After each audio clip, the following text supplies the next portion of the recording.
The Peoria Public School District 150 Board of Education meeting for September 14th, 2015 to order.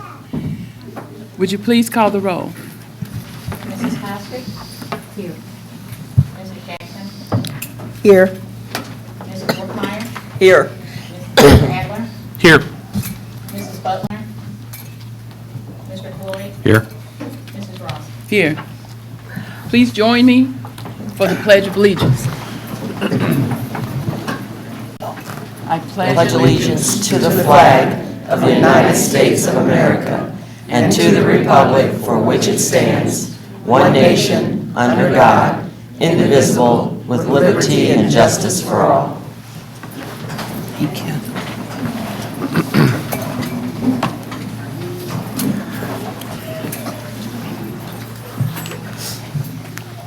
Tonight, we have several students, staff, and community individuals that we want to recognize for their work and contributions.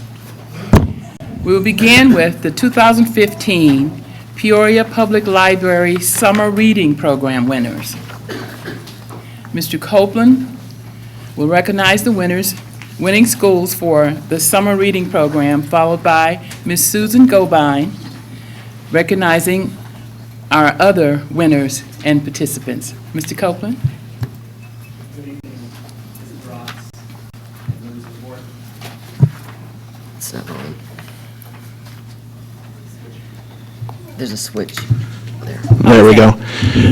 Mrs. Alice Jackson, a proud District 150 parent who also happens to be the manager of public programming at Peoria Public Library, reports that the numbers have been totaled up and we have our school winners for the 2015 Peoria Public Library Summer Reading Program.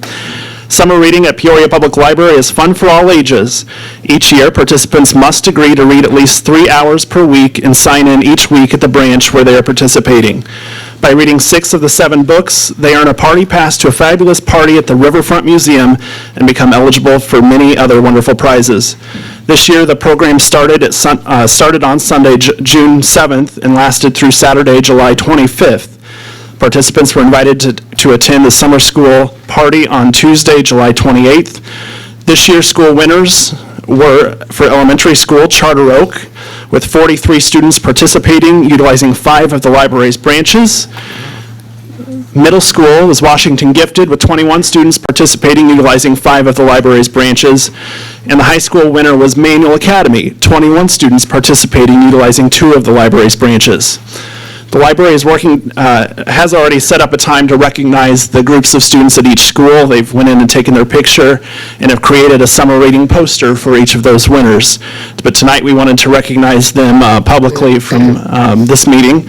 On behalf of the Peoria Public Library, I'd like to let everyone know that that September is Library Card Sign-Up Month. If you sign up for a new library card or renew an expired card, you'll be entered to win a $10 Barnes & Noble gift card. Here in the district, we encourage all students to take advantage of the public library. As a reminder, we have an intergovernmental agreement with the library that provides a free card to all District 150 students, including our Calvin Coolidge and West Peoria students. And the library also tells me that Bookmobile has been busy visiting all of our schools, and Hines and TJ, Keller, and Lincoln have actually seen a lot of increases in library cards at those schools thanks to those visits. So special thanks goes to those schools. Mrs. Gobine?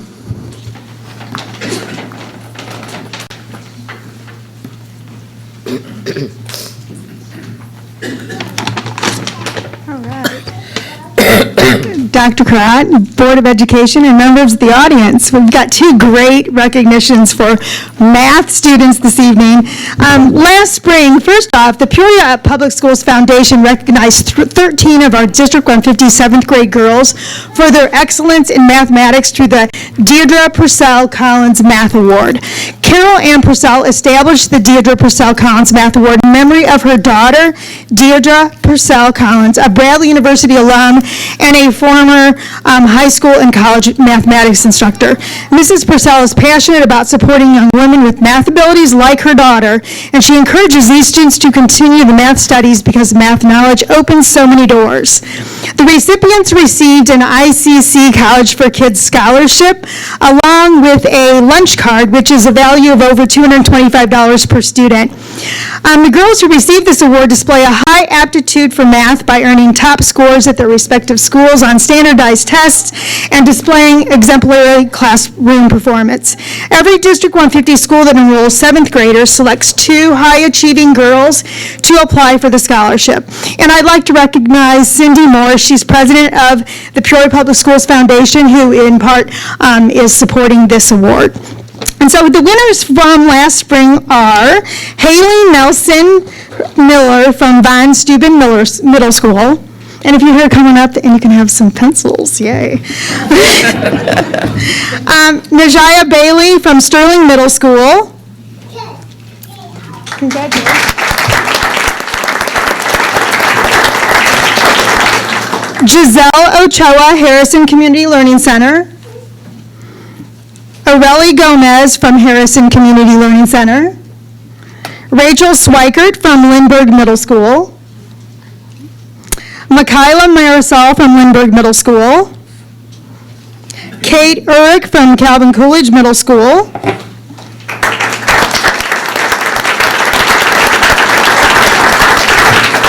Charlotte Hertz from Calvin Coolidge Middle School. Mia Fry from Mark Bills Middle School.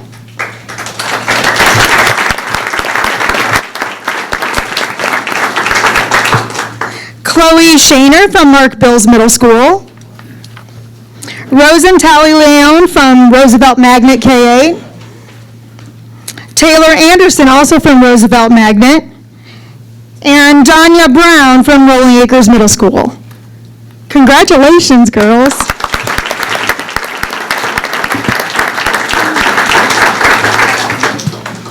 Also, this past summer, Peoria District 150 held a 4-day STEM science, technology, engineering, and mathematics camp. This camp is for rising 4th graders, so at the end of their 3rd grade year, they can participate. There were 51 campers from 9 schools in the district, and the theme this year was transportation. Students learned the meaning of STEM by taking Cornell notes. They participated in various activities connected to the different areas of STEM, including tie-dyeing their own t-shirts for chemistry, constructing toy jet cars and skimmer boats for math and engineering, and researching the origination and the future styles and uses of transportation, utilizing iPads for the technology component. Students reflected in their journals and identified all the ways they use science, technology, engineering, math in the daily camp activities. I would first like to recognize the STEM camp directors and have them come up if they're here. Carrie Greminger, Latocha Todd, Emily Herlika, Molly Borquist, Sarah Danude, Armani Wright. You can help me. Yep. Mrs. Perry. There's a long list of campers, so campers, if you're here, come on up and get your pencils, and then you can just stand up here and we'll just hold our applause until everybody's been announced. All right.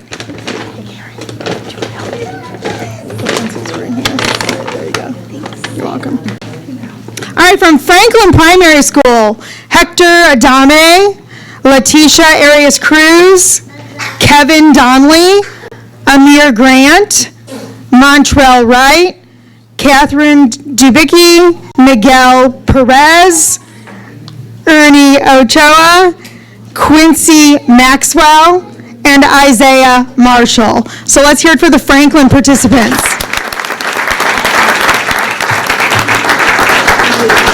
All right, the campers from Keller Primary School, Michaela Burrell, Addison Church,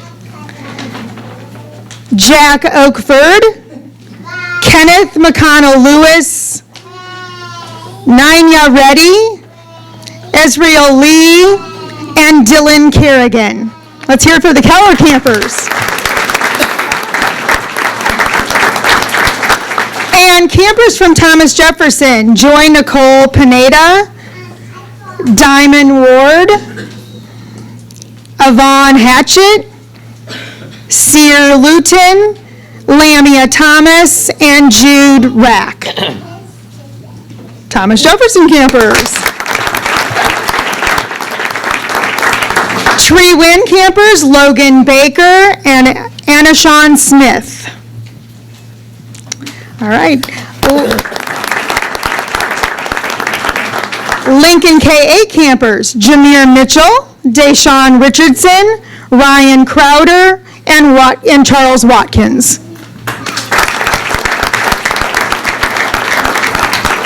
Whittier campers, Chance Tintanka, love that name, Catherine Lewis, William Lewis, Joe Menke, Killian Shlometes, Emron King, and Christina Bradley. Whittier campers.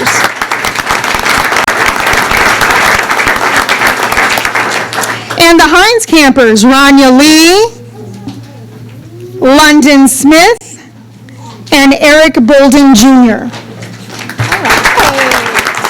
The Hines campers. And Charter Oak campers, Haruni Baparache, Nita Ka, Magdalena Lindahl, Nyla Robinson, Janice Montoya, Luna Lance, and Autumn Weekly. Charter Oak campers. And last but not least, Northmore, Marco Diaz, Leah Romer, Audrey Croson, Olivia Godina, and Benjamin Busick. Northmore campers. All right. Thank you.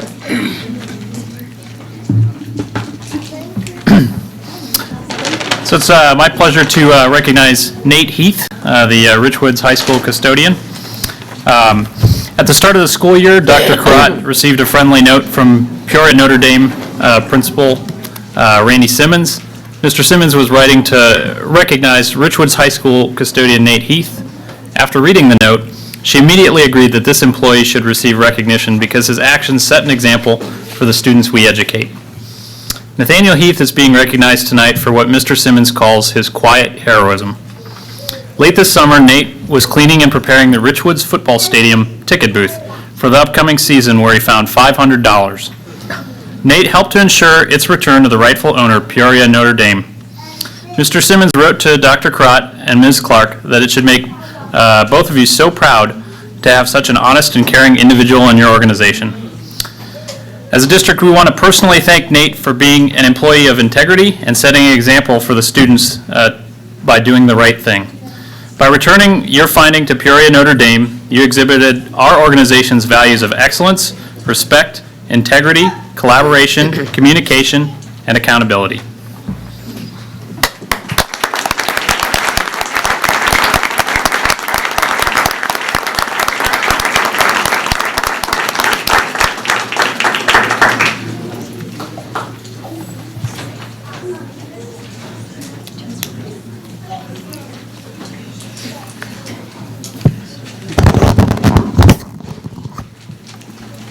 At the beginning of the school year, Dr. Carrot received a note from the Illinois State Board of Education Principal Consultant, Deborah Hopper. Ms. Hopper wished to recognize Manual Academy teacher Crystal Kennerly for her knowledge and experience in helping the validation process for industry-driven plans for family and consumer sciences courses. Ms. Hopper wrote, "The lessons are extensive and provide a variety of components to assist in the delivery of high-quality instructional strategies and content reflective of today's employer needs." We want to personally thank Mrs. Kennerly for being a teacher leader, an employee that values participation, and making her profession one of collaboration, accountability, and excellence. We appreciate Ms. Kennerly representing our district in such a positive light and showcasing our district values through her work.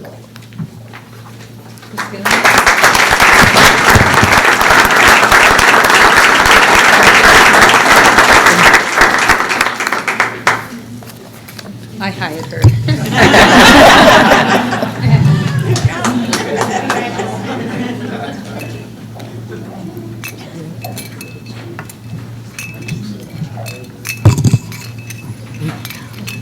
On August the 28th, at approximately 8:53, Calvin Coolidge Middle School was placed on lockdown after the school was notified that a suspicious person acting erratically exited a CityLink bus.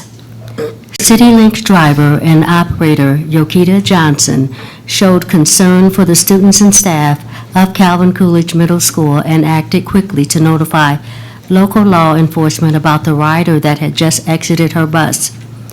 Peoria County Deputy James Middlemoss, who keeps a close relationship with the staff and students at Calvin Coolidge, happened to be nearby and was able to enforce an immediate lockdown, keeping our students and staff safe. While you may humbly consider it part of your job, your actions exemplify those that our district, our city, and our neighborhoods need from all individuals to keep our community safe for our children. By simply notifying law enforcement of your suspicions, you looked out for nearby neighbors at Calvin Coolidge, and our staff and law enforcement was able to quickly achieve what we planned for and keep as our number one priority, our students' safety.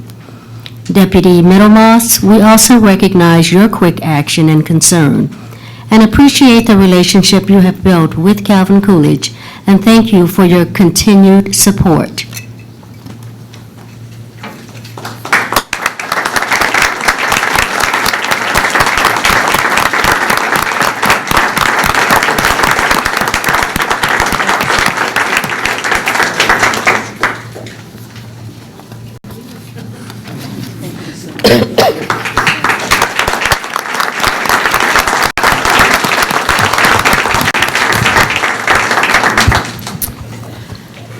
And finally, tonight, we are excited to keep on our agenda an important placeholder that is now a regular recognition at each board meeting. As a district, we have a lot of volunteers and contributors that give a lot of their time, effort, and expertise to help our students and staff with various needs. As we often say, it takes a village to raise a child. The Community Contribution Award is just as much of an opportunity for our community to learn about the resources that exist for our families as it is to recognize the individual or group that will be on each board agenda. Tonight, our recognition goes to Look, It's My Book.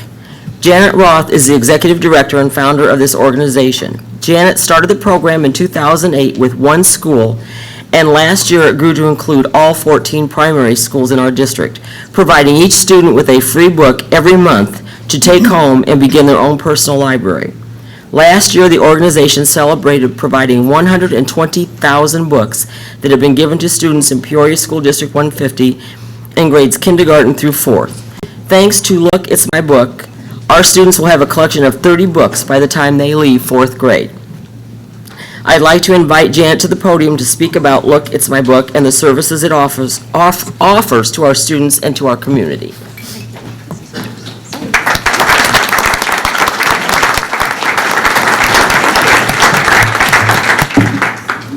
Well, we're thrilled with the number of books that we've been able to distribute and the number of volunteers, all of whom want Peoria's children to succeed.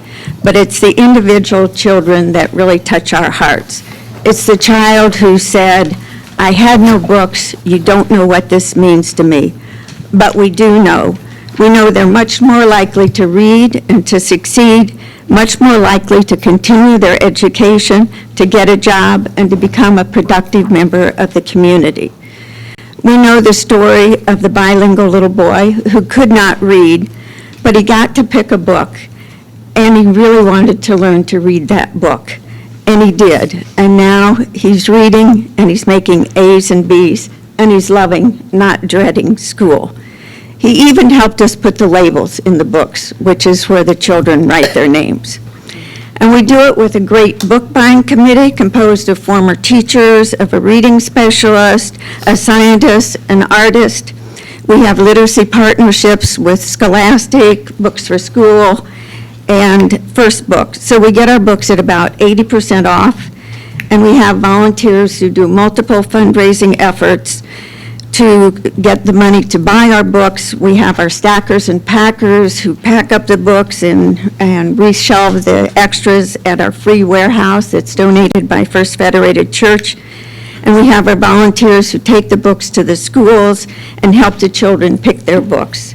So Look It's My Book is an all-volunteer organization that wants Peoria's children to succeed, and we know that children need to read to succeed, and books in the home help them do that. So thank you for your support of our efforts.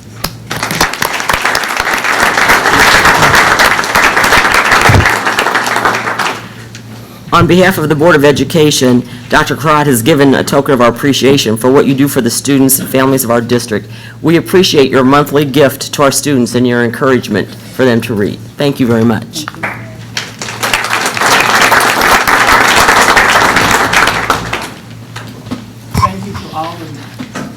Thank you so much to all of the recipients and those that will come after you.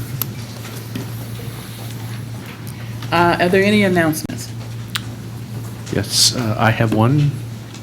Are there others? You can go ahead, because we have some others after that. Just one Okay. more. Should I go ahead? Okay, thank you. This Thursday, we'll host our second Parent University of the Year. Special thanks to all parents that attended our first event, and we hope that you will come back to make our second event even bigger and better. We had 150 parents sign in, along with 147 children and a dozen presenters. When you add in the district and school staff, Sterling was packed, and it was a really great event. For that reason, while you will note that Whittier Primary has put together a display behind us for Parent University, we have moved the venue for this Thursday to Calvin Coolidge Middle School. Whittier and Calvin Coolidge are excited to co-host the event this week. School staff members from both schools are excited to offer workshops, including AVID, offering your students skills and tools to make a college reality, Lego Robotics, trashy subject, that is, Accelerated Reader Program, boy, what a name, Accelerated Reader Program, and Parents Guide to the Common Core Standards for Mathematical Practice. You can visit www.psd150.org/Parent University for a detailed list of workshops, or make sure you pick up a reminder card tonight at the door. We hope to see you there, and I believe the principal, Mr. Swanson, is here, if he is with us. Would you please stand and be recognized for your forbearance, and good luck.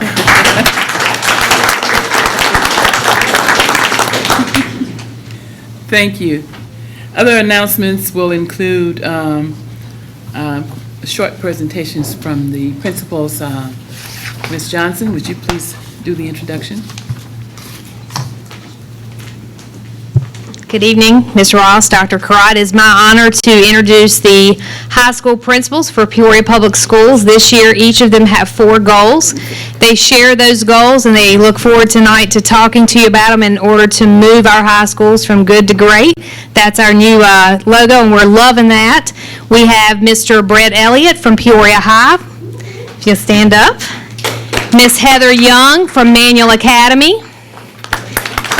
Mr. Eric Thomas from Knoxville Center for Students for Success. Mr. Tom Bloomer from Woodruff Career and Technical Center. And Miss Cindy Clark from Richwoods High School. And I'm going to let them come up and speak and talk.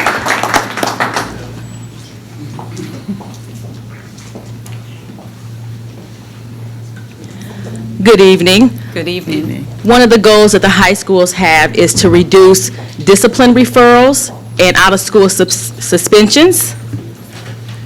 We will accomplish this through a variety of strategies, including BIST, Y-TRI, PBIS, a variety of celebrations, and also engagement strategies.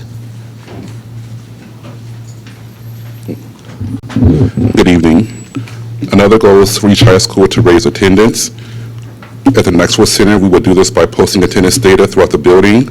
We'll call home every 2 or 3 days of consecutive days missed. We'll meet with students individually every 2 weeks to monitor progress, and we'll celebrate green students who have 5 or fewer absences periodically throughout the school year. Good evening.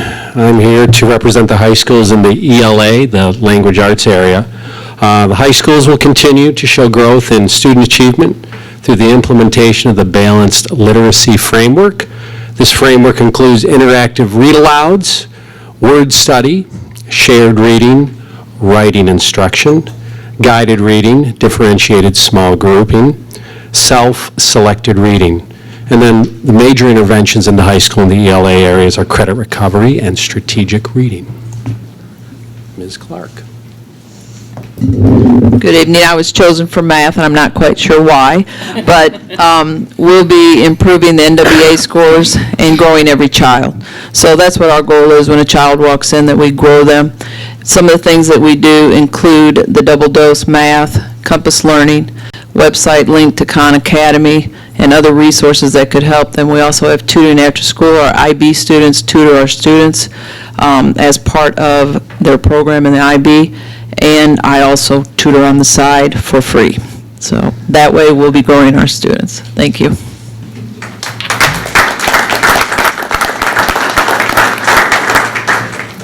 Any other announcements? Dr. Karat?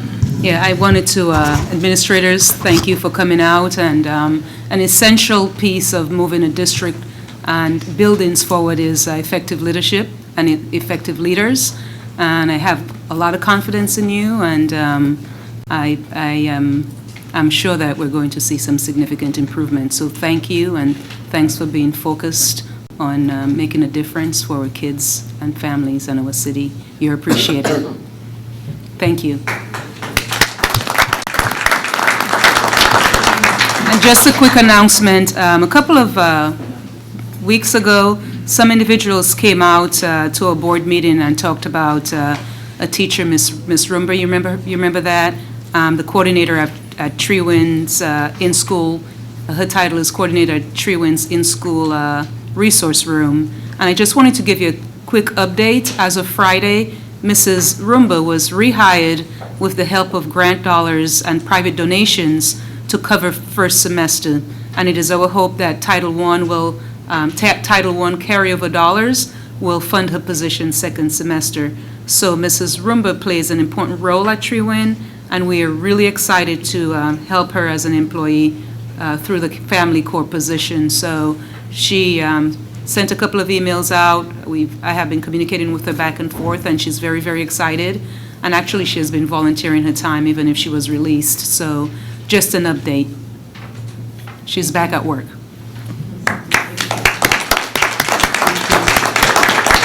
Any other announcements? Okay. Need a motion to approve the minutes from August 24th, 2015. Second. Would you please call the roll? Mrs. Glassman? Aye. Mrs. Jackson? Aye. Mrs. Wolfmeyer? Aye. Mr. Adler? Aye. Mr. Floyd? Aye. Mrs. Ross? Aye. 6 ayes, motion carried. Thank you. We are now at the place on our agenda that provides an opportunity for the members of the community who wish to address the board. As you know, we are all volunteers elected by you to oversee the development, implementation, and maintenance of a quality education for the students of Peoria District 150 schools. The board welcomes your comments and suggestions relating to this goal, recognizing that we all have our First Amendment rights of free speech. We ask that your comments be focused on those issues within the board's authority. There are some issues we are not at liberty to discuss in public, such as personnel and other executive session topics. However, if you have a specific personal concern that needs to be addressed, we will get a staff person to help you. In addition, board members are accessible outside of these meetings. Our phone numbers and emails are listed on the website, Peoria District 150, psd150.org. We realize that 3 minutes may not be enough time for some of you to express your thoughts, so we have installed a comment box for your convenience. Our board secretary will be collecting these comments after each board meeting to compile and share with the rest of the board. and superintendent. When you are recognized, please come to the podium and state your name for our records. Each speaker has 3 minutes, and no one under age 18 may address the board unless accompanied by a parent, guardian, or a teacher without the consent of the majority of the board. Our first speaker this evening is Mr. Terry Knapp.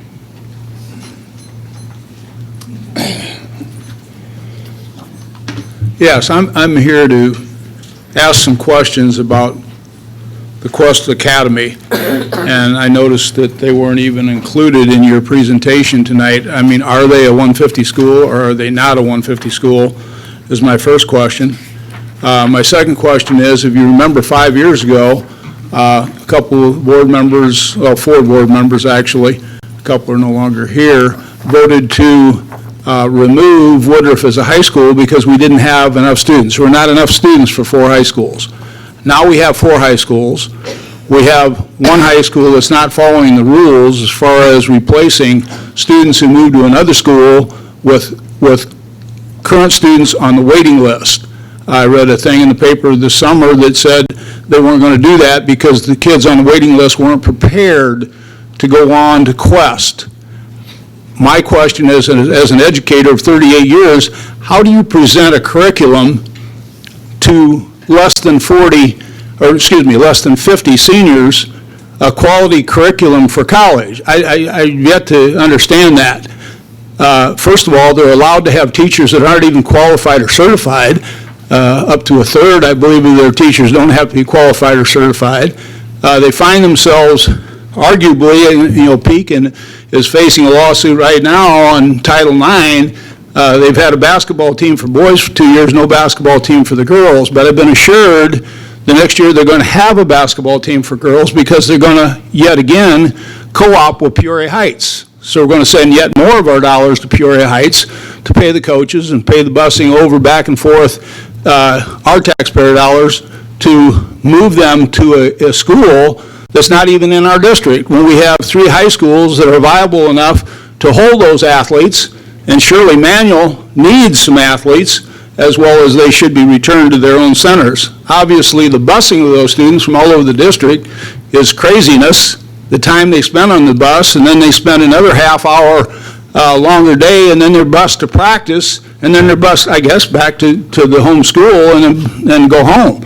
I don't know how that works, and I don't know how that's educationally sound, but it's interesting.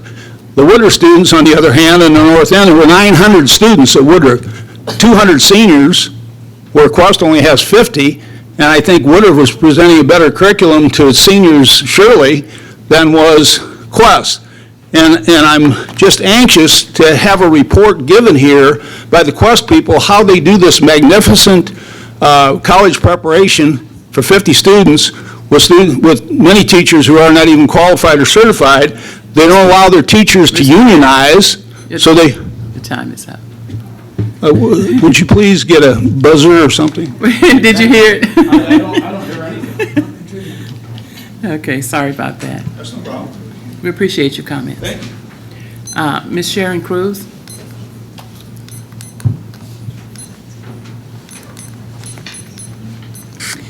Purchase orders over $2,500 are placed under information items and are not part of the consent agenda. The list of expenditures appears only in the minutes. I would like to make 2 requests just for your consideration. First, would you consider providing this list of items on the agenda for the public's information before, not after, the vote is taken? Secondly, would you consider discussing some of the items at board meetings to increase the transparency about how and why money is being spent? Up until 4 years ago, I believed that the financial decisions of the board were not nearly as important as were the academic decisions. Now I realize that the way the administration and board spend money does reveal their academic decisions. We have seldom been given information about why the money is spent. Biblical words of wisdom state that for where your treasure is, there will your heart be also. By the same logic, I believe that the way the district spends money reveals its priorities. Among other considerations, these expenditures reveal whether or not all schools are treated equally, with regard to spending. These priorities show up with grants, Title I, etc., not just with the education money. For instance, looking at the expenditures listed in the June 16 minutes, these are some questions for which I would like to hear answers. Why did Jameson need over $390,000 worth of classroom renovation and new furniture? Thousands of dollars were spent for 60 computers and 27 smart boards for Thomas Jefferson. A board member recently told us that the district was paying for 40 phones that weren't being used.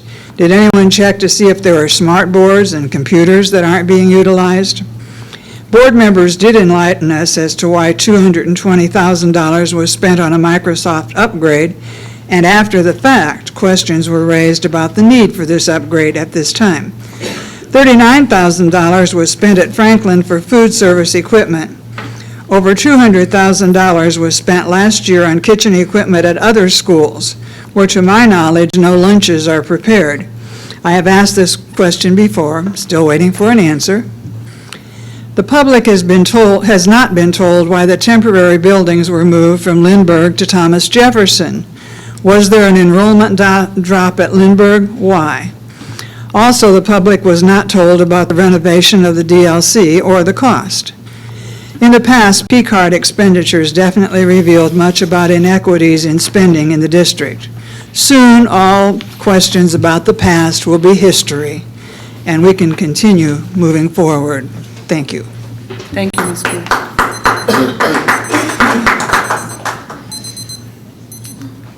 Ms. Kathleen, is it Brown? Yes, it is. We tried to figure out if that was Brown.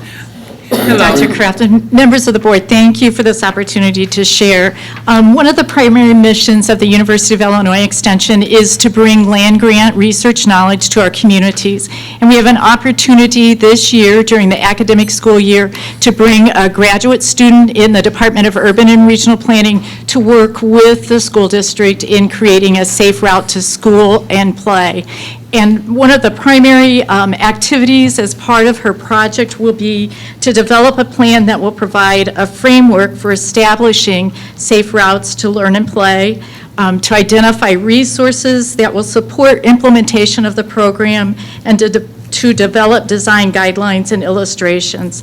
The Safe Routes to School program is an opportunity to make walking and bicycling to school more accessible for children, including those with disabilities, and to increase the number of children who choose to walk or bicycle. On a broader level, Safe Routes to School programs can help enhance children's health and well-being, ease traffic congestion near the school, and improve green infrastructure. The planning process will engage community members, utilize existing data, and create a framework for the development of this route. The study area will focus on the areas surrounding Glen Oak School and Glen Oak Park. Key partners in this process will include the City of Peoria Innovation Team, school administration, city engineer, neighborhood leaders, and the University of Illinois Extension. The time frame for this project is in conjunction with her academic year. The student's name is Emily Warmer, and she is a graduate student in the Department of Urban and Regional Planning, so it'll be September to May. Thank you very much. Thank you. Ms. Elaine Hopkins?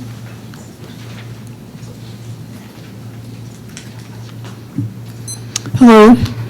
I want to speak to you about Tif Districts tonight, tax increment financing districts. The city of Peoria is about to embark on another Tif district it hopes to use to develop the River Trail apartments. And I'm opposed to those apartments. It's a terrible idea. But it also makes me very unhappy that this Tif district does not include any money for District 150. Cities around Peoria, Peoria Heights, East Peoria, for example, include the schools when they set up TIF districts to encourage development. The schools get from 10 to 20% of the revenue that would otherwise be denied them. This is not the case in Peoria. It takes all that tax increment money for itself, and in fact, in this dreadful plan, it's going to turn most of it back over to the developer, which is too bad. I call upon you to speak to city officials and stand up for the school district and ask them not to enact TIF districts without including District 150 in some of the increased property taxes that these districts are supposed to encourage and develop. So go for it. Don't let them run over you. Ask for that money. You deserve it. The other cities give it, and you should have it too. Thanks. Thank you, Ms. Hopkins. Mr. Savino Sierra?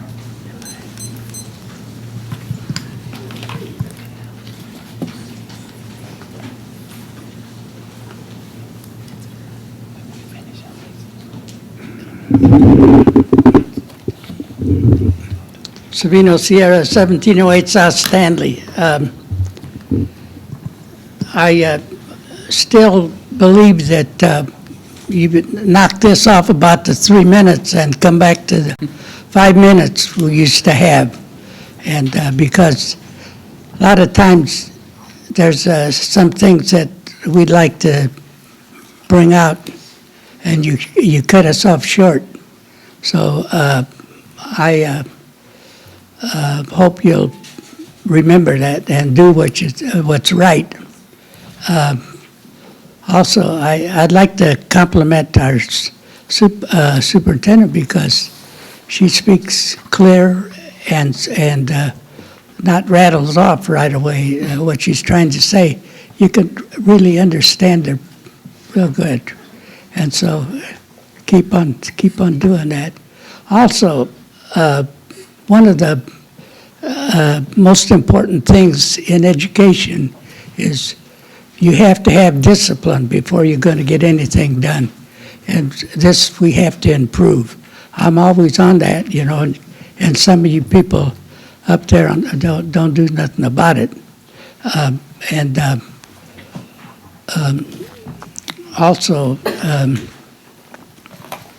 I had something else to say, but just think about those things that we say on this side of the board, and do something about it. You know, this is a constructive criticism that we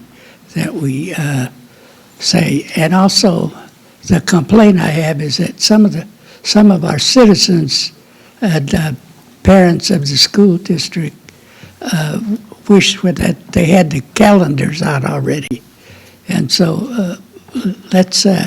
I don't know what's the problem, but let's get that taken care of so we'll know what's coming up and we can plan our programs too.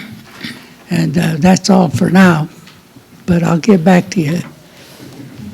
Thank you, Mr. Sierra. Is there any response from board members or superintendent on the comments we heard tonight? I agree with Mr. Sierra. Mr. Sierra, the calendars will be out on Friday. We have to, okay, you can tell him, Ms. Cruz, tell him the calendars will be out on Friday. The calendars will be out on Friday. Do you have, can he see you this evening and get one? Okay.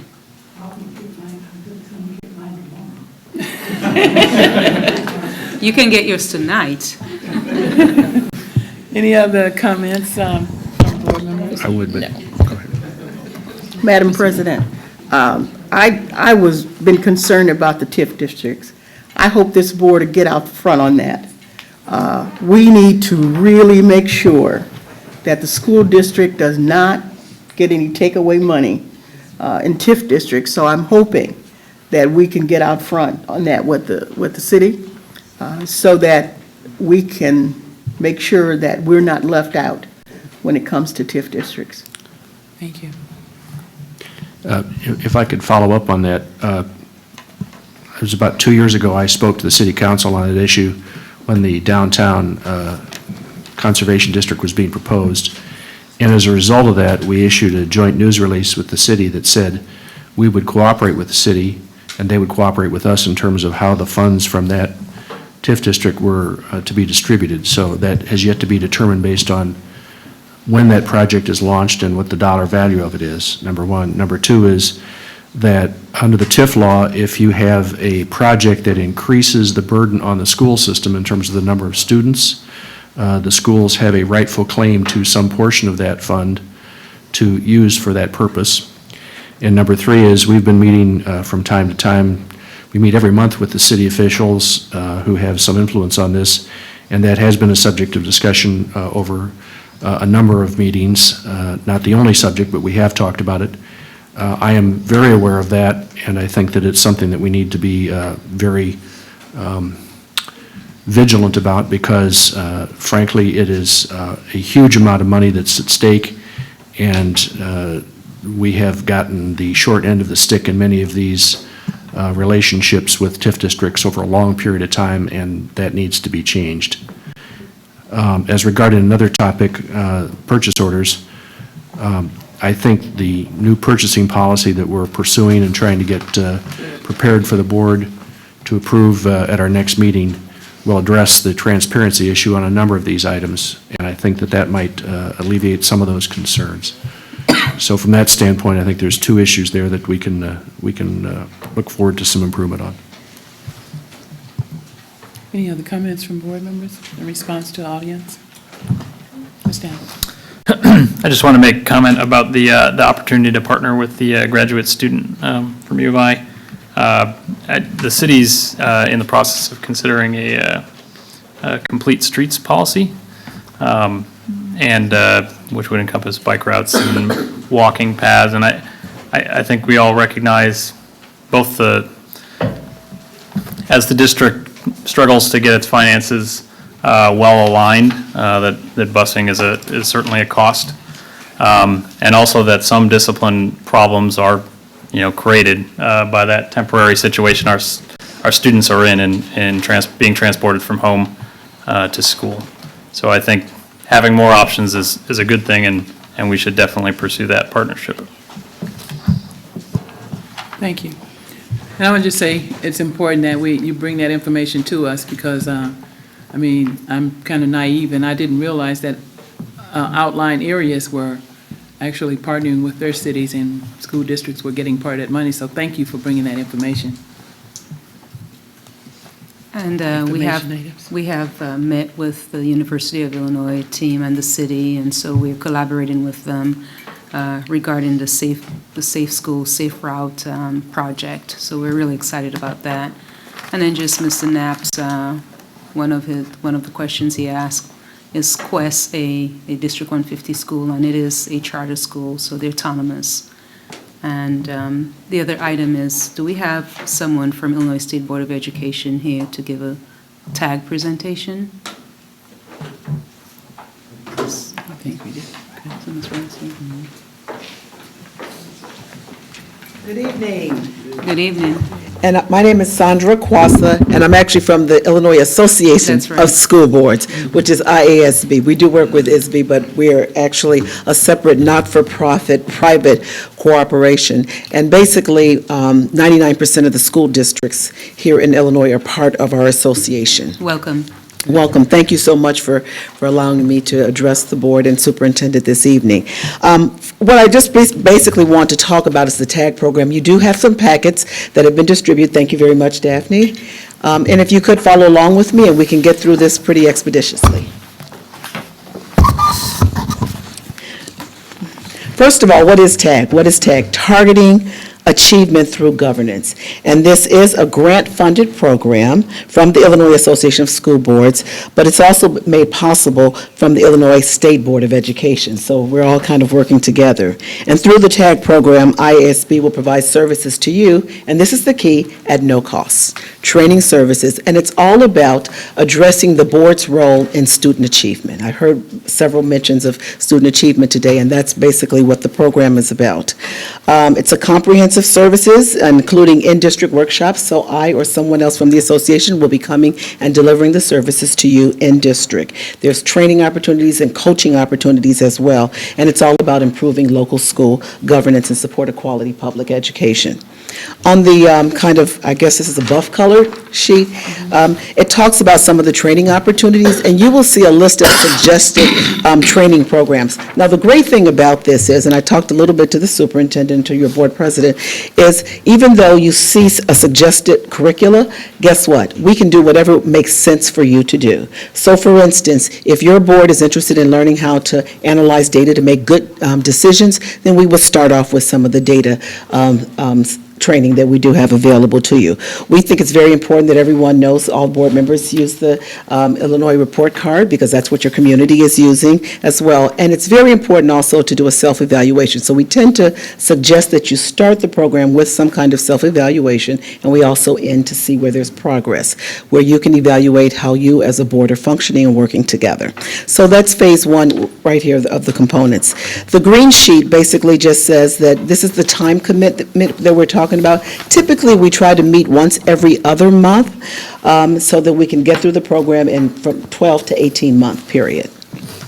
Okay. The yellow sheet just says if you had to pay for these services, this is the amount. It would be about $4,200. But again, the cost to you is free.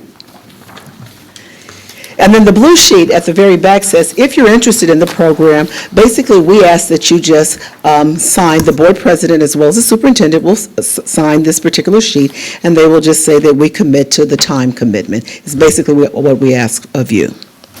On the left side, you'll see some of the evidence or some of the research that talks about how school boards do affect a student achievement. And you'll see some of the areas on the right, left side of your packet. There's a question and answer, frequently asked questions, on the left side as well. And for those of you who are interested in gaining points and getting recognition through your association, we also, you actually will get leadership credit as well as master board member credits, which you can show off to your community that says that you are interested in continuing education. That was pretty fast. Thank you so much. So my question is, are there any questions? Are there any questions from the board? No, but I want to make sure that we ask our secretary to upload this information so that the public will be able to see what we just saw. Okay. And then if they have any, questions or suggestions, they can put it in the comment box. Inside of your packet is also my card, so if any of you have any questions specifically for me, please feel free to call at any time. And again, the cost is? Free. Free. Okay. All right. Look forward to working with you. Thank you. Yes, we have one question. The question that I have is that the time frame or the availability or when the classes are offered. And I would work with you and to schedule time.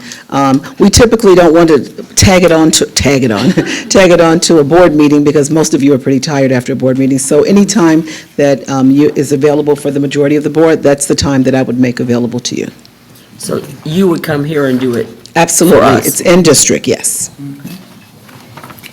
This is one of the ways that we can, as a board, evaluate ourselves. Absolutely. We can't do it in closed session. We really shouldn't do it in open session, but this is a time to get down to the nitty-gritty and, talk about things and see how we can improve ourselves and work better together. Absolutely. So we appreciate you coming. Okay. All the way from Springfield? Actually, Chicago. Chicago. Yeah. Thank you very much for coming. Thank you. If there are no more questions? No? All right. Thank you for your time.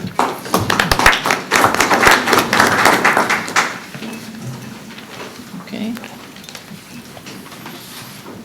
Have any other information items? Have an update. I have an update? Thank you, President Ross. There have been some questions about AVID, and I will be short and brief and hopefully informational. The district has invested quite a bit of funds into this program over the past 5 years. I would say over $725,000. So the recommendation is to to continue with AVID and to retain the current level of sites that we have. However, we are going to improve implementation and find ways to maximize benefits and minimize cost. So a couple of things that the plan for AVID this school year is to do a train-the-trainer model, and that would alleviate the extensive travel that we experienced last year. And then the second thing will be workshops will be held in Peoria and will be conducted by our staff here in Peoria. And we're working with AVID on that. You may have seen there was some discussion about a contract that was we worked with AVID to say, hey, this is something we're not ready to do right now. And essentially what we did, so it wasn't the AVID contract. I think there's some confusion with the entire, we're not dropping the relationship with AVID. It was just for that one, it was a particular transaction for site license and materials, and actually summer training for the upcoming summer of next year. And so that was what you may have FOIA'd and read about, which we've actually gotten out of that contract. So that's probably what you read about. So anyway, we are going to do a train-the-trainer model and do the workshops here.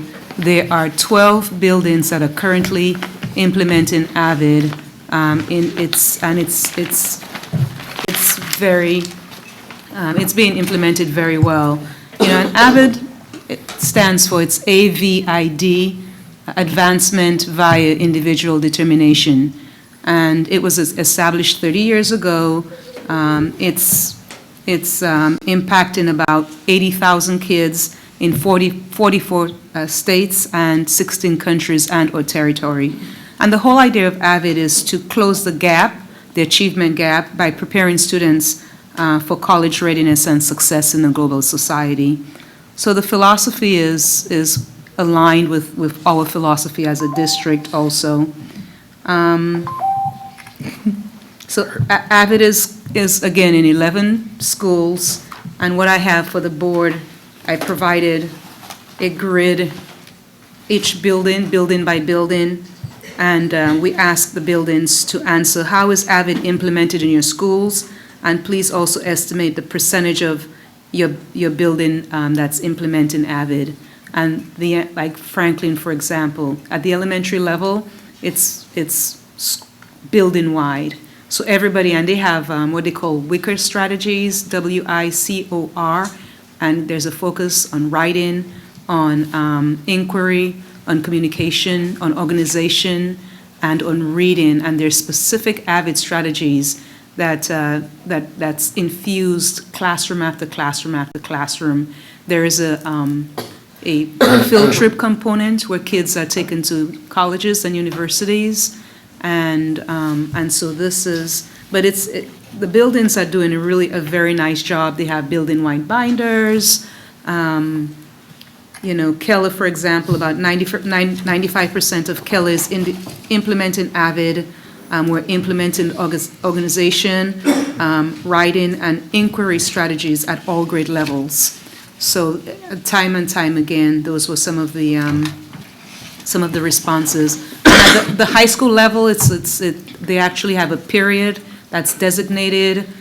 Students receive tutoring, and they receive support with filling out applications, applying for scholarships, applying for colleges.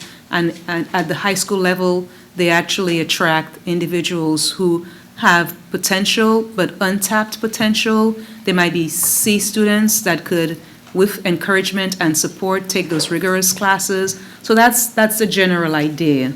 And but for us overall is to minimize the expense that we have experienced in the past. And we're well on our way to doing that. So that's my AVID update. Thank you. Proposed expenditures over $2,500. Mr. Wilcoxon? Any questions from the board?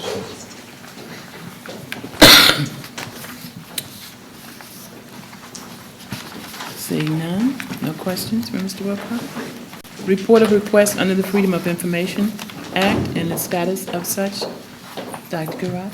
Thank you, President Ross. So there are two categories, new request, and since our last board meeting on August 24th, we received 7, and out of these 7, 4 were filled.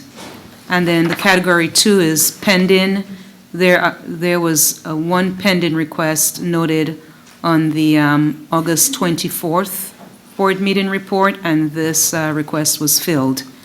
And the running total in terms of the cost is $2,075.39. Thank you.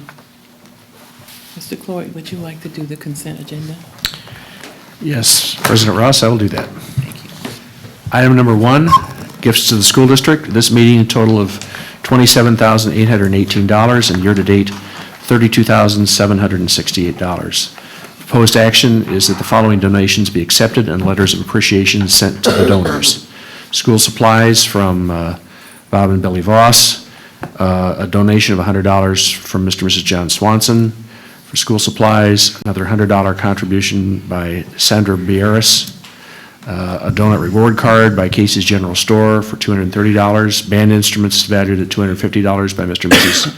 Clark, computer hardware and supplies valued by $325 by Steve McCullum, college T-shirts valued at $1,763 by Stephen and Patricia Schmidt to Calvin Coolidge Middle School, elite program donation valued at $5,000 by Stuart and Nancy Levenick to the Harrison K-8 School, and an elite program donation valued at $20,000 by Mr. and Mrs. Kenneth Zika to Harrison K-8 School.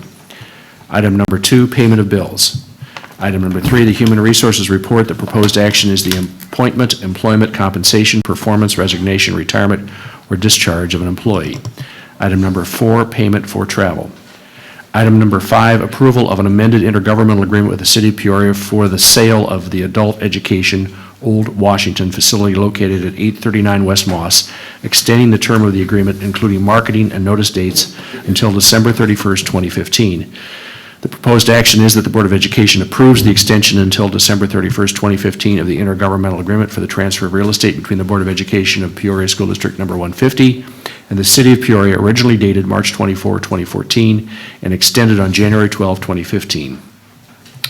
Number 6, in the Intergovernmental Cooperation Agreement with Illinois Central College, proposed action is that the Board of Education approve an intergovernmental agreement between Illinois Central College and Peoria Public Schools Number 150 to provide a unique opportunity for qualifying students to begin earning college credit while completing credits required to graduate from District 150. Illinois Central College agrees to pilot the Strong Start program for the benefit of qualified students. There is no cost to the district for this program. Number 7, Kagan training. Proposed action is that the Board of Education approve an agreement with Kagan to provide classroom management training for the first semester of the 2015-2016 school year. The agreement includes 20 training days for the following topics: Kagan Cooperative Learning, Kagan Win-Win Discipline, and Kagan Coaching. The total dollar amount for these services will be $83,275 and will be paid out of the remaining Race to the Top induction and mentoring funds from the previous school year. Item number 8, Silvan contract. The proposed action is that the Board of Education approve a contract with Silvan Learning Center to provide 32 weeks of after-school tutoring for 2 hours per day, Monday through Friday, and 3 hours per day for 7 weeks of summer tutoring for residential students at Guardian Angel. The expected expenditure amount of $37,992 will be funded through the Title I Neglected Grant Fund, which are provided specifically for the students at Guardian Angel. Item number 9, contract with the Hult Center for Healthy Living.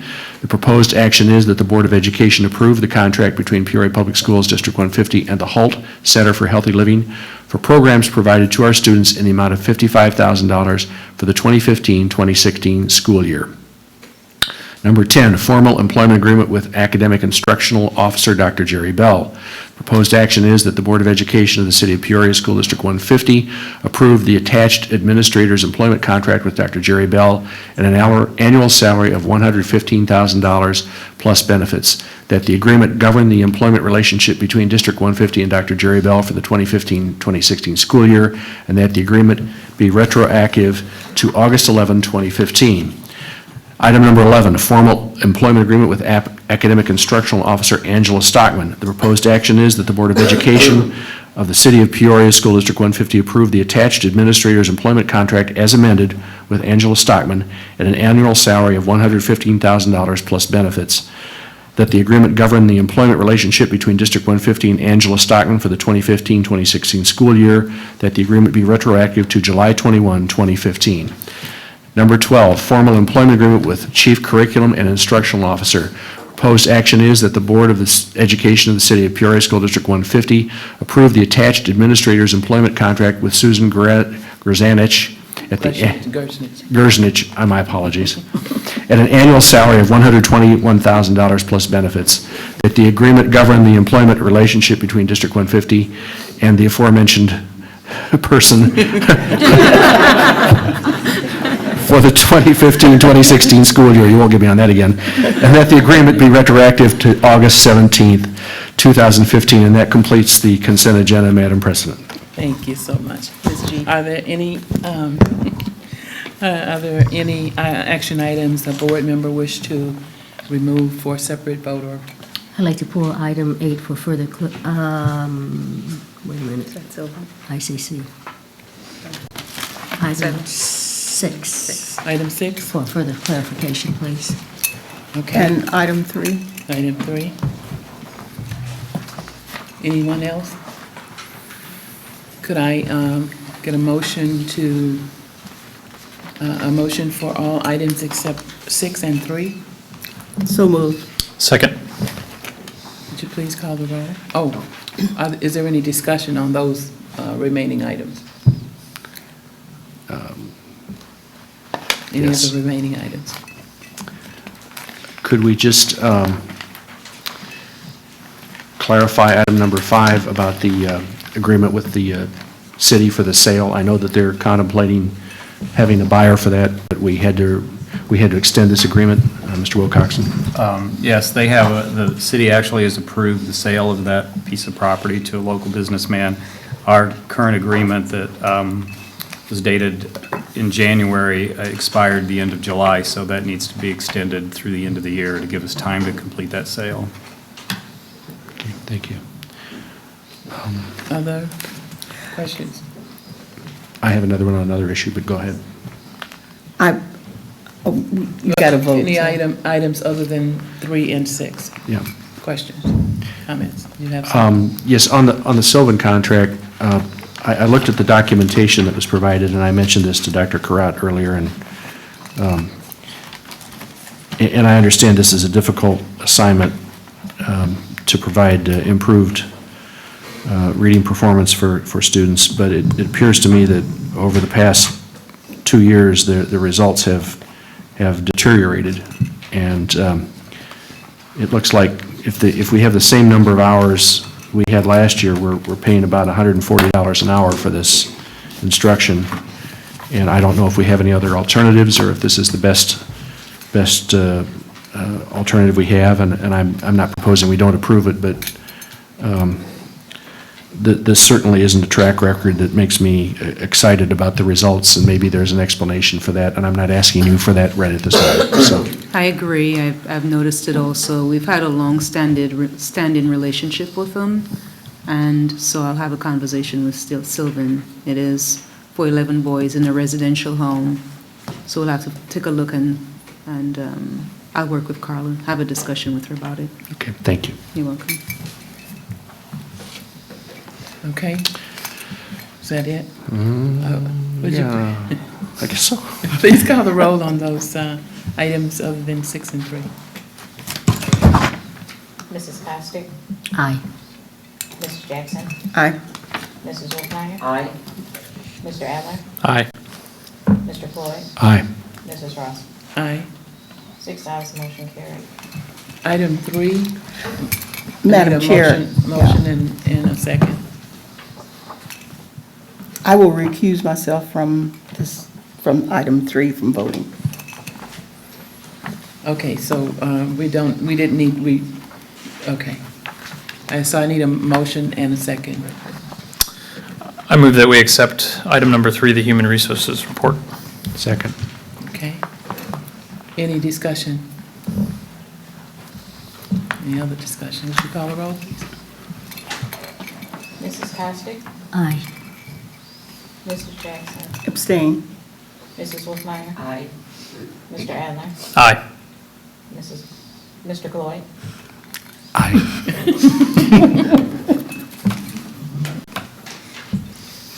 He said aye. I said aye, yes. Mrs. Ross? Aye. 5 ayes, 1 abstain, motion carried. Okay. And number 6, I need a motion and a second. I move that we accept item number 6, the Intergovernmental Cooperation Agreement with Illinois Central College. Second. And discussion. Yes.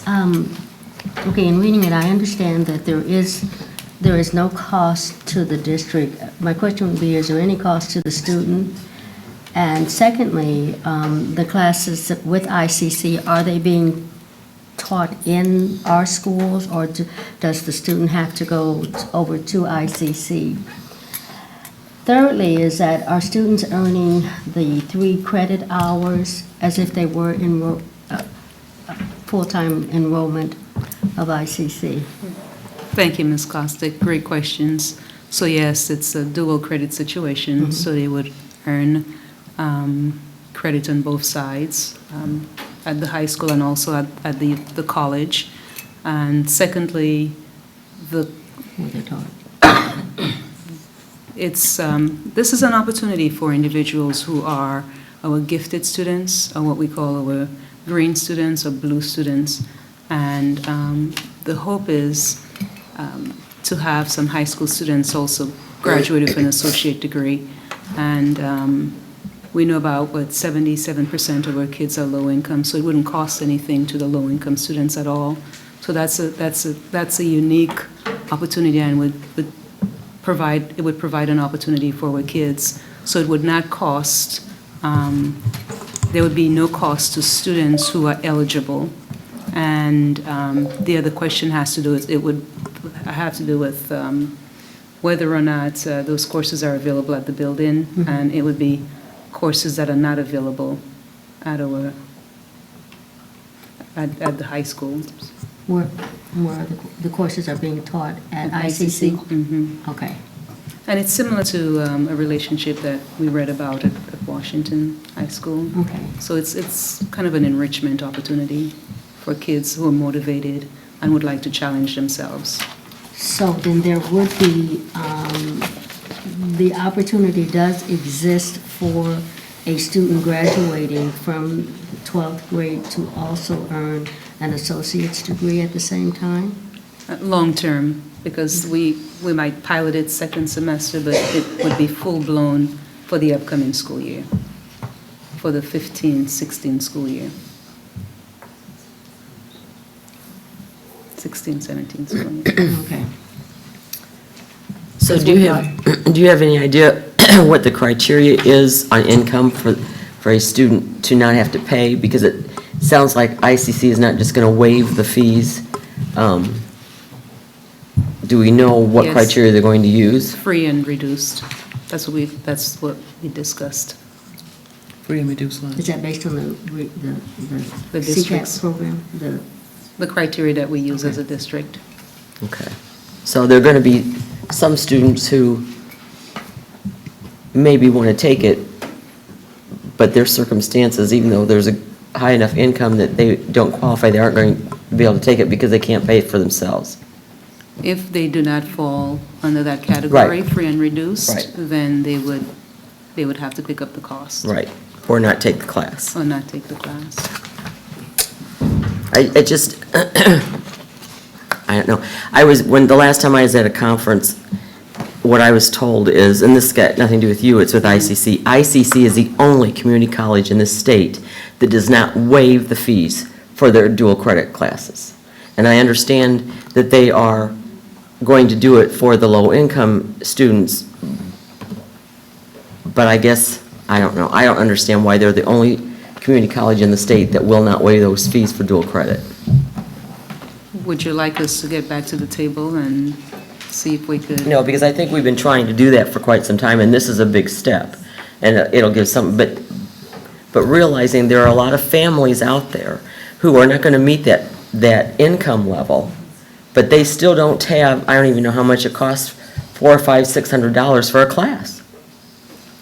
I mean, when my kids were going through school, I mean, back then, we would have had trouble coming up with. That's a lot of money to come up with. So those kids probably will not take the class.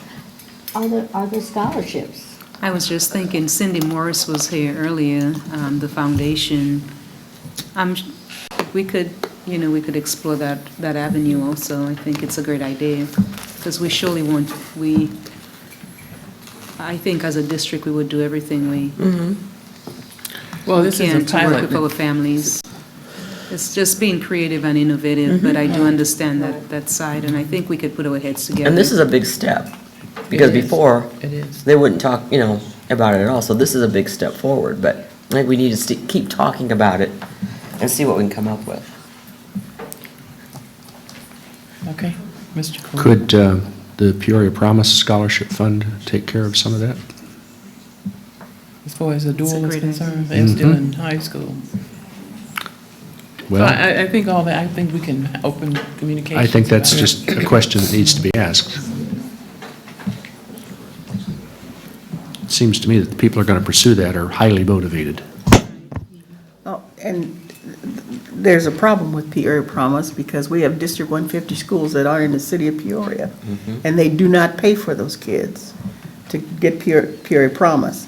So if we're going to talk about that, if we got kids that aren't in the city of Peoria, and we're going to talk about Peoria Promise, we also should be talking about those kids that are not living in the city, but in District 150 schools.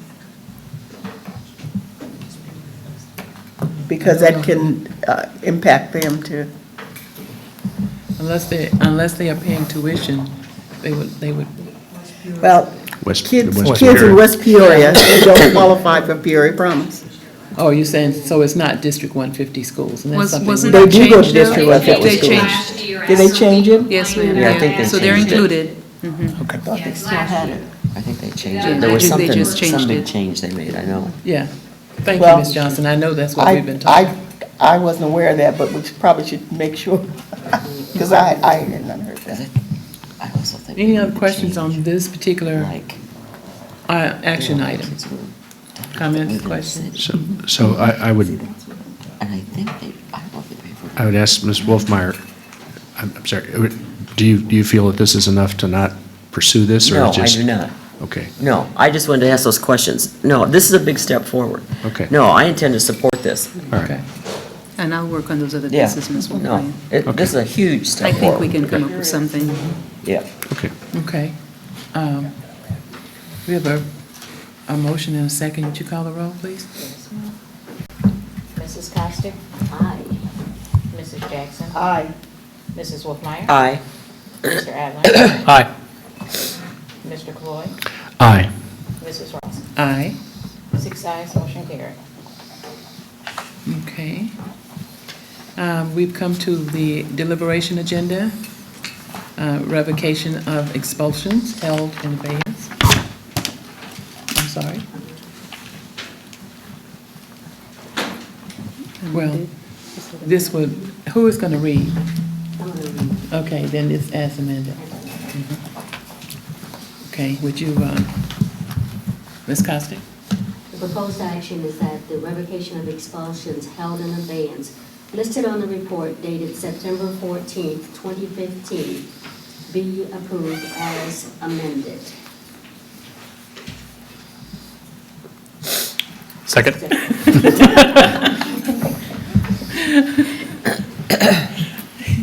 Would you, are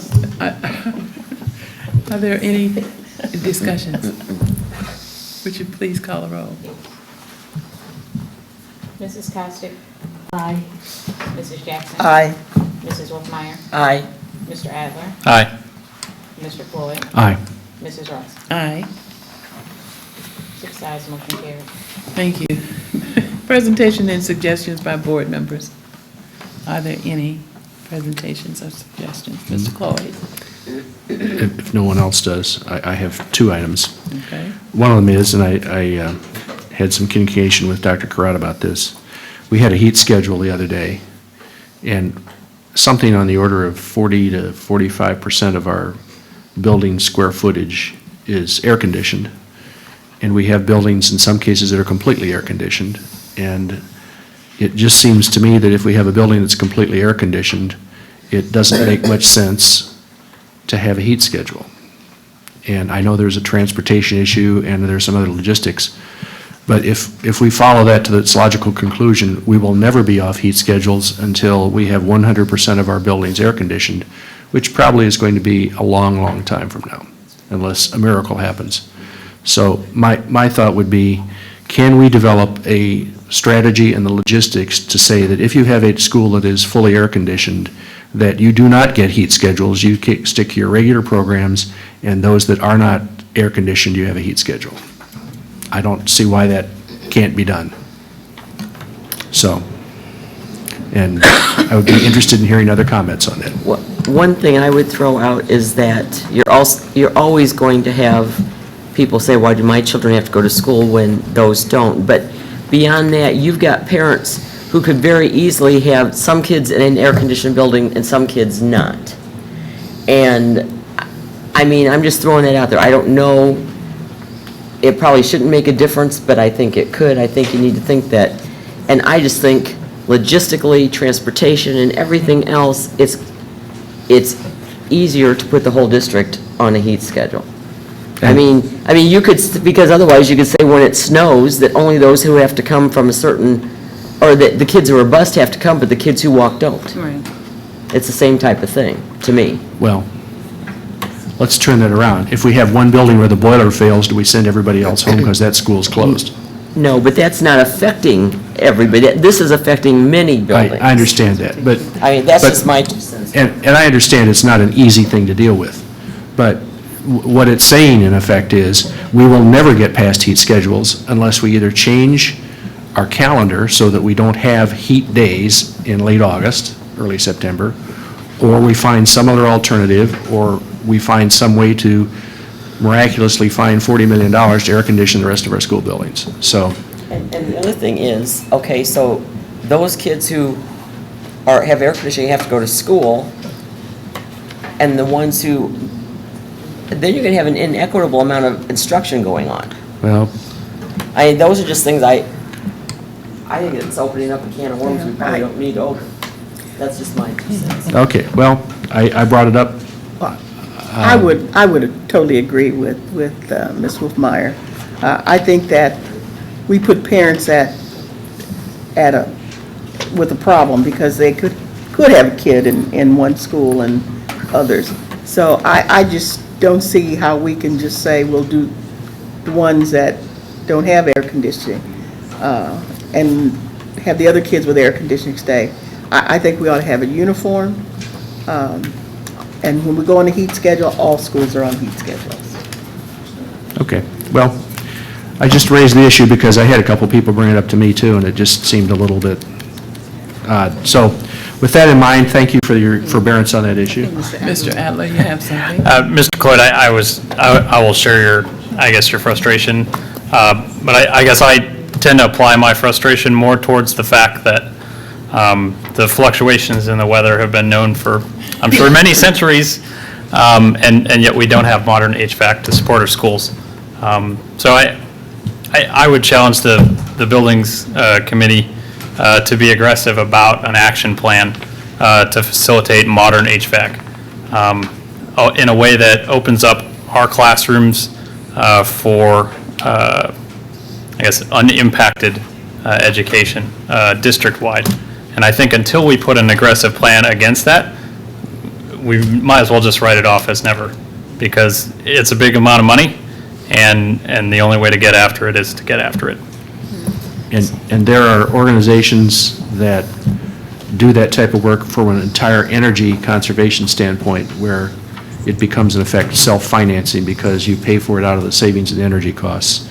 And I've had that conversation with Dr. Karat as well, and I would be happy to help in any way I can to see that we get some of that work looked at.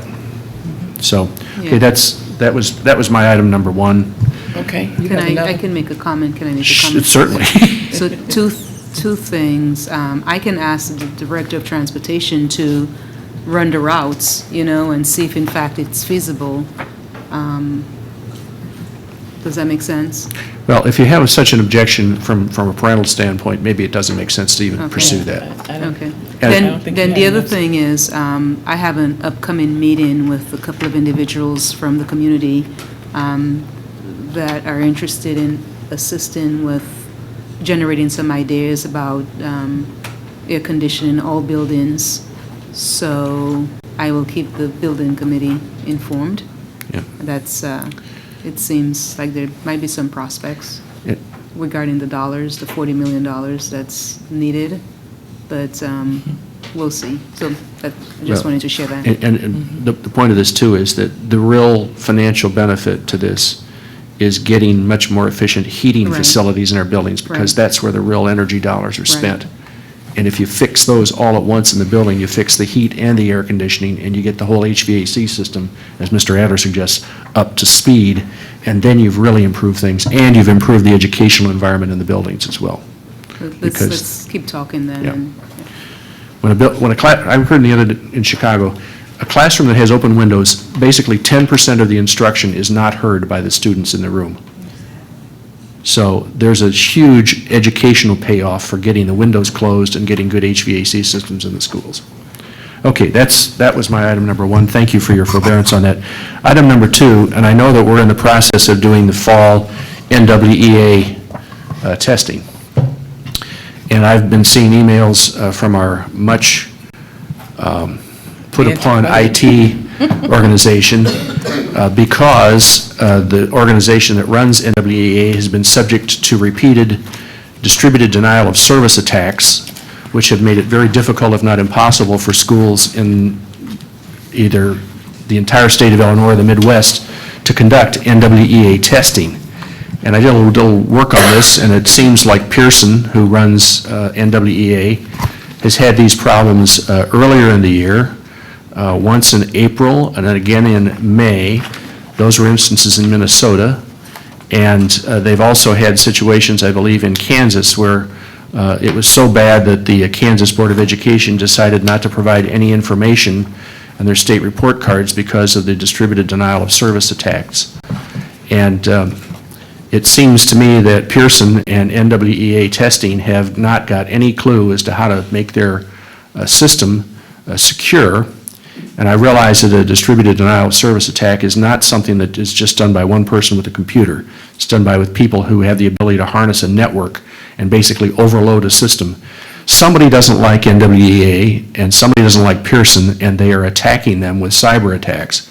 And it's costing us teacher time, student time, lost productivity. And frankly, NWEA's service and Pearson's service in this matter are pretty abysmal. Now, maybe in the educational world, when you get terrible service from somebody, we sort of accept that. But in business, the CEO of that company would be standing here next week explaining to us why they can't do what they promised to do contractually. So I don't know what it takes to get NWEA's attention, but I would like to see somebody get them and say, hey, what's going on, and can you fix this, or do we need to find somebody that can do it better? Because I'm sure Michelle and her team are tired of sending out emails on an hourly basis saying it's down and then it's up and then it's down and it's up. I've seen 4 of those in the last 24 hours. Yes. That's ridiculous. It's not your fault. You're trying to fix it, and they're incapable. So, I'm sort of off on a tangent here, but I just get irked by these things when we can't get our arms around it simply because nobody seems to be accountable for the supplier themselves. We articulate that sentiment, and it is frustrating, very, very frustrating to the building principals and teachers. And what I'll do tomorrow, Michelle, and Susan, let's call ISBE and get some advice from them, Illinois State Board of Education. It is a nuisance, though. Yeah, Pearson is a British company. They're a public company in Britain, and they have a headquarters in New York City. But it seems to me they need to be held accountable, and the fact that they've had this happen before in 2 other instances in Minnesota, and they haven't been able to fix it, tells me they're incapable. And they're also the park, they're the ones that's, Oh, that sounds great. the park testing. I'm sorry. So it's the They've state gotten board that contract contracted with them? also. I don't know who contracts with them. I don't know if we do or Yeah, the state board. ISB, well, for Well, park, then, we ought to ask the ISBE to help but we us contract with them. get those folks to sit up and pay attention.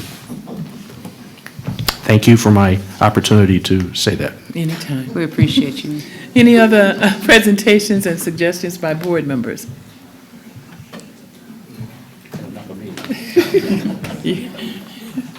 Reports from board committees.